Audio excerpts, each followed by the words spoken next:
If you have seen my last video till the end, it ended with a question. So I know some of you are waiting for my take on it, but you'll have to go and watch the series to connect every single thing.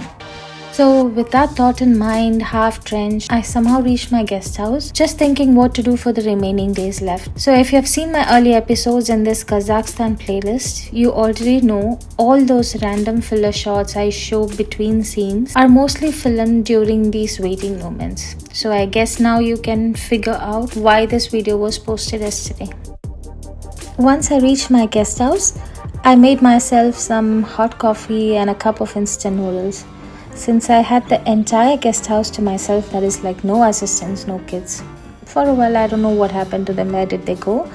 Anyways, I started filming random useless footages like the guest house tour, the hens running around, the dandelions blowing in the wind, which you might have seen already in my previous episodes. By around 5 in the evening, the clouds started clearing up and I noticed this beautiful rainbow, all 7 colors clearly visible. It was such a feel-good, nostalgic moment. Now in the comments, tell me, where else have I used this same footage before? After a while of photo shoots and video shoots of all these random clips, I started noticing a mountain range appearing in almost every frame I took, like a pattern. So something about it got me curious and I thought of climbing to the top just to see what it was like. Since Sati is a small village, you already know, any route you take somehow leads to your target spot. So with that confidence, I went out trying to find the entrance trail. From a distance, these mountain ranges looked massive and a bit intimidating, but once I started walking, it surprisingly wasn't tiring at all, because the slope kept stretching wider and not narrow like the other hard trails. And before I even realized it, I had already reached the peak right on time for the sunset. I sat here for a while, enjoying this serene soundscape, the cattle, the birds, the distant voices of kids echoing throughout the village.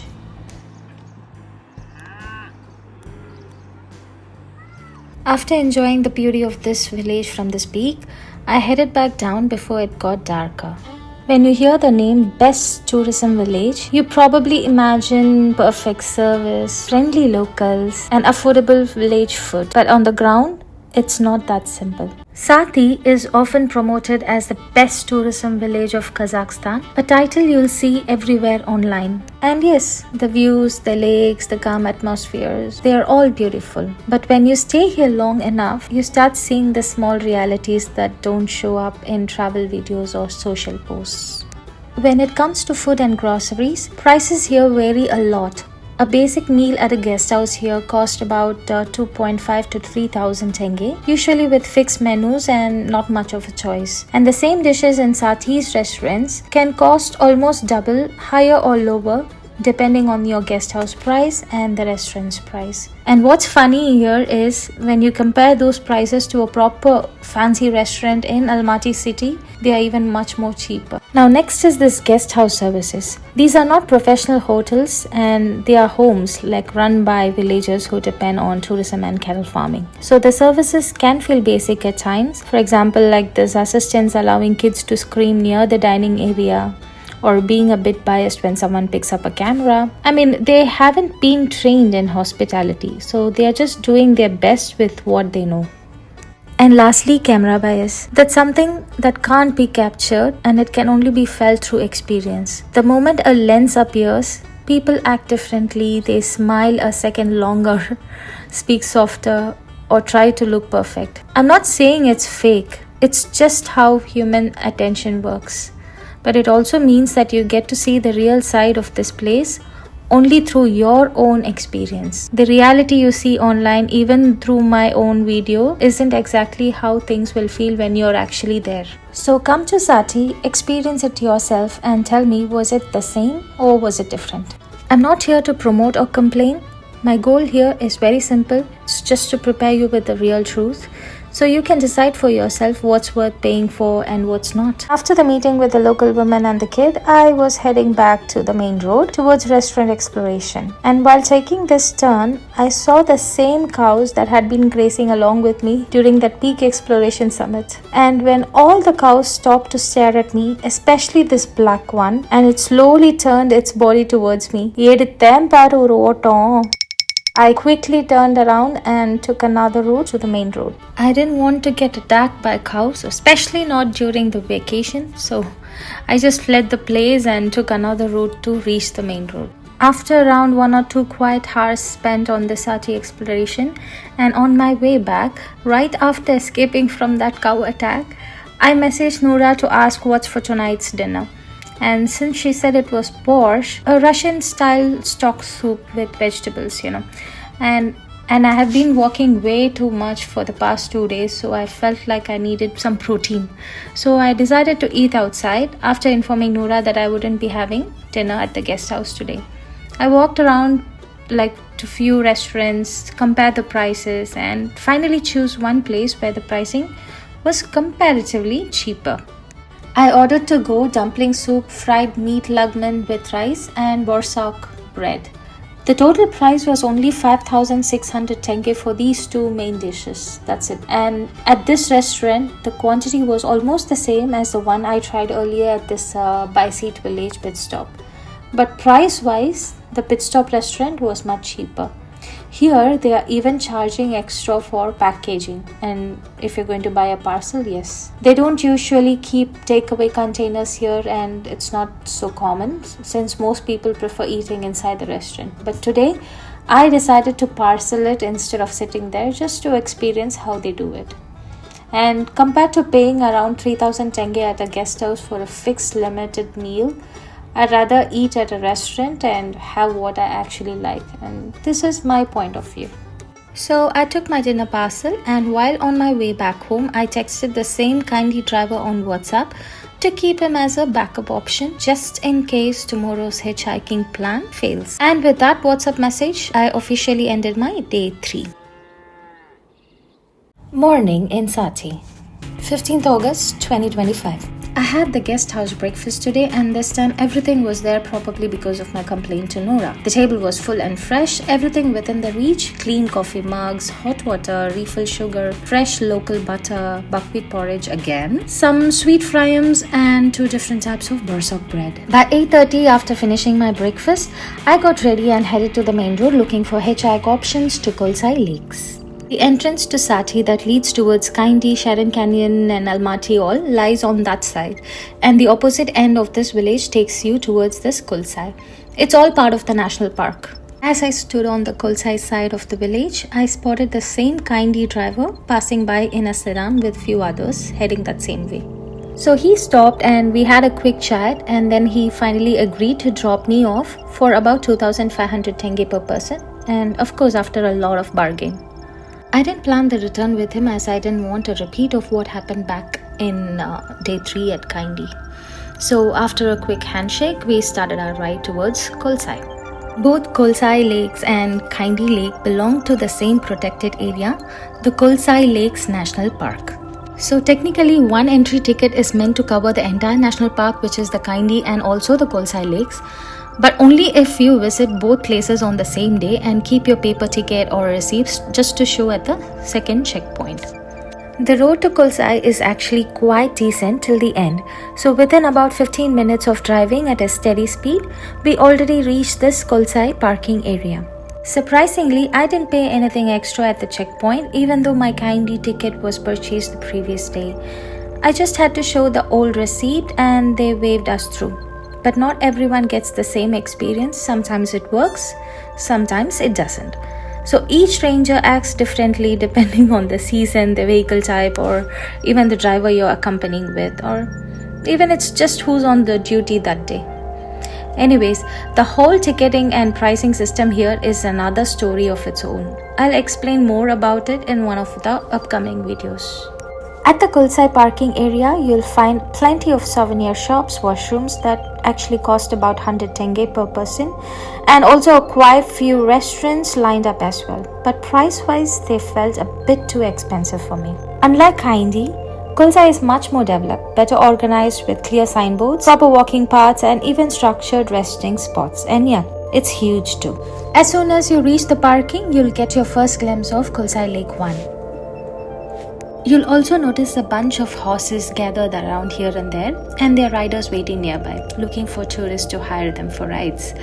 But be careful, there's no fixed pricing for horse rides here, so they can easily overcharge if you're not cautious. Most horse rides here follow two main routes. One goes from Lake 1 to Lake 2, which takes about 3 hours one way, and the other one covers shorter trips near this Lake 1, places like the caves, waterfalls, and the viewpoints, etc. So locals usually quote anywhere between 25,000 to 30,000 tenge for a longer Lake 2 ride. But these rates keeps changing, so always negotiate. I decided to skip Lake 2 since it would be tiring for me, so instead I chose to explore the 3 smaller locations around this Lake 1. So after some bargaining, the rider agreed to 7,500 tenge per person, or it can be per house. And here's another thing to note. So when you start bargaining for the horse ride, if in case you're interested, they'll quote prices in all sorts of ways. Sometimes it's per horse and sometimes it's per person or even by the hour. So there's really no fixed rule here with regards to this horse riding prices. And that's exactly how most tourists gets ripped off. In my case, I already agreed on 7,500 tenge for one horse, but after confirming everything, they suddenly asked me another additional 7,500 tenge because the guide would also be coming along with his own horse. So I didn't want to do any further bargain on this, so in total, I ended up paying 15,000 tenge. Wonderful. This kind of confusion isn't just limited to horse rides, it's the same everywhere in Sati since there's no fixed pricing system here. Whether it's horse rides, jeeps, vans, or even guest house rooms, everyone have their own way of charging. Some guest house here charge per room while others charge per person. So the same goes for the transport as well. Some quote per person while others for the whole vehicle. So there's no proper system, so prices can change however they want. Bargaining here isn't just to save money but also to avoid the confusion. So always confirm the total price clearly before you agree. This was my first time riding a horse, and honestly, I'm super thankful that I didn't try exploring the other 2 lakes on the horseback. Even this 1 hour ride was more than enough for me. Fun, yes, but also pretty intense. If I had gone for the full 3 hours trial to the next lake, I swear my bum would have broken in half. The option I chose with this horse ride was the short 3-spot ride, which covered a small dam, a closed cave, and also this lower Kolsai lake, or what they call as the Kolsai 1. Entire Kolsai area actually have 3 lakes, lower, middle, and upper, each one higher in altitude than the other. So as a tourist, you can visit all the 3 lakes, but timing matters. So from Kolsai 1 to Kolsai 2, it takes around 3 hours on foot, and even by horse, it takes almost the same because the route is longer and different. So if you plan to see all of them, start early in the morning or you'll end up turning back before sunset. This trail to the 2nd and the 3rd lake are steeper and rough, and the air gets thinner as you climb up. So most guides don't cover all the 3 in one day since it's too tiring unless you stay overnight near this Kulsai 2. My 1 hour horse ride finally got over. So the horse dropped me off near this Kolsai 1, and from there, if you want to try this boating activity, then you'll need to walk about 15 minutes on a moderate trail to reach the lake. The walking trail isn't hard like the one at Kaindi. Here the wooden steps have proper hand railings and the safety measures are much better compared to Kaindi. Real beauty of this lake is its deep teal shade color that almost looks unreal. The water looks unimaginably beautiful when sunlight hits it, changing shades every few minutes. Next to this boating ticket counter, you'll also find some resting spots, small restaurants and restrooms. There are 2 types of boat available here, the regular rowboat and this pedal catamaran. For both, the prices are the same, 10,000 tenge for 40 minutes or 15,000 tenge for 1 hour. I took this 1 hour pedal boating. They also provide the safety water jacket. While I was in this boat, the weather started playing around with suns and clouds taking turns. Somewhere it was drizzling and somewhere it was bright and sunny. And in all those sunny spots, the water here turned turquoise, while the shaded parts still stayed deep teal. Kolsai Lakes feels a lot more organized compared to the other spots around this village. Before my trip to Kazakhstan, I did my research and checked so many travel vlogs, and when it comes to price here in Sati, it's a complete mess. Every vlogger says something different because there's no fixed pricing system here. Now, even though both Kolsai Lakes and this Kaindy Lake belong to the same protected area, the Kolsai Lakes National Park, the checkpoints, the tickets, the prices and all of it still vary a lot depending on many factors. So there are mainly 2 separate checkpoints for this national park. The first main national park gate is closer to this Kolsai road managed by the officials. It usually charges the official park entry fee around 845 to 1000 tenge per person. And the second checkpoint is this Kaindy entrance, the one which we went through, and if you have seen my previous video you might know, the rough jeep track road, which is also closer to the Sati entrance. This Kaindy entrance is partly managed by local rangers and not always by the central park office. So depending on who's at the Kaindy gate, you might pay only a smaller local access fee instead of full park ticket. Again, the rule isn't strictly enforced or standardized here, so the price often depends on the ranger, the season, and whether you're with a local driver or someone who already has a ranger pass or not. Boating options are available only at this lower Kulsai, also known as this Kulsai 1. Even though I'm generally scared of water rides, I still wanted to try this one, mainly because this place felt more organized than anywhere else in Sati. There are quite a few national park rangers and staffs on duty around the lake, boat operators and safety inspectors constantly moving across the water to make sure everyone follows the rules and no one's putting themselves at risk. It was almost 1 in the afternoon, and as soon as I finished this boat ride, I walked back along the same trail and reached this particular spot. Now this is the same spot where my horse guide had dropped me off earlier. And from here it's about a 10-minute walk uphill to reach the parking area, so you can either take the stairs or follow the regular slope. Once I reached this parking area, I saw this small snack shop. It was way cheaper than the 10,000 restaurants I'd seen around here. Decided to grab a quick bite and just sit here for a while, sinking deep into the beauty of this view.